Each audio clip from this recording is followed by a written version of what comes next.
dunia ini rusak disebabkan 5 orang yang tidak takut pada Allah. Yang pertama, al-ulama al-mudahinun, orang berilmu tapi tidak dipakai ilmunya untuk mencegah kemungkaran. Yang kedua, az-zuhad, az-zahidur raghib, orang yang zuhud, meninggalkan duniawi tapi sebenarnya dia karena ingin dipuji, bukan karena Allah Subhanahu wa ta'ala. Lalu kemudian yang ketiga adalah ketika seorang diberikan Allah Subhanahu wa ta'ala keahlian dalam bidang perniagaan, berdagang, ternyata dia khain, dia pengkhianat, mengkhianati pembeli dengan memalsukan barang-barang.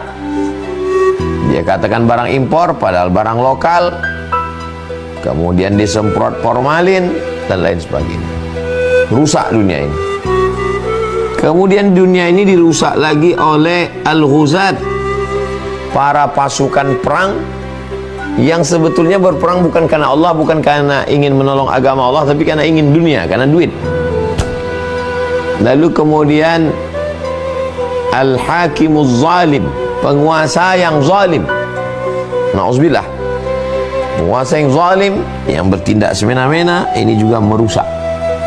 Makanya kalau yang 5 ini takut kepada Allah, selamatlah dunia ini. La'allakum tattaqun. Mudah-mudahan kamu takut. Takut, tattaqun, takut selalu diterjemahkan sebagai takut kepada Allah. Begini, Nabi mengatakan ittaqin nar walau bisyikki tamrah. Takutlah kamu masuk neraka walaupun dengan setengah kurma. Apa maksud takut masuk neraka setengah kurma? Saya takut masuk neraka. Terus sekedar ngomong gitu aja. Karena saya takut masuk neraka, maka saya berikan sebelah kurma ke mulut sahabat saya. Saya takut kena hujan. Terus kalau takut kena hujan cukup sampai di situ. Karena saya ketakut kena hujan, maka saya beli payung, sedia payung sebelum hujan. Saya takut tidak naik kelas. Terus hanya sekedar saya takut, enggak. Karena saya takut tidak naik kelas, maka saya rajin belajar, saya membaca, setelah itu saya berdoa, saya silaturahim dengan guru-guru. Jadi arti takut di situ bukan takut yang pasif, no action. Takut yang memberikan efek terhadap kehidupan sosial. Kita ngaji di masjid online, ngaji, hubungan kita baik-baik saja, karena hubungan kita di masjid cerita tentang hari kiamat, cerita tentang puasa. Kapan interaksi sosial kita teruji? Ketika saya punya uang, uang ini dipakai oleh jamaah untuk bisnis. Di situ baru teruji persaudaraan, persahabatan kita. Berapa banyak teman yang baik? Iya, karena sekedar hubungan biasa-biasa saja. Tapi ketika sudah menginjak kepada hubungan bisnis, hubungan kerjasama, hubungan yang bersifat materi, kebendaan, kurang takwanya. Kalau kebetulan saya seorang pengusaha dan saya punya karyawan, sama-sama bertakwa, takut kepada Allah. Saya sebagai pengusaha takut menganiaya murid,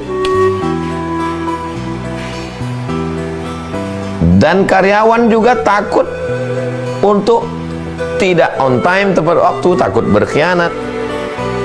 Takutnya kepada Allah, bukan takutnya kepada atasan. Sebagai seorang ustadz yang mengajar, takut untuk berkhianat, takut untuk tidak benar. Murid-muridnya juga takut melawan. Tapi takutnya kemana? Takutnya kepada Allah. Saya takut kedinginan. Terus kalau takut dingin, beli kaos kaki, beli kaos tangan, pakai jaket. Itulah makna takut.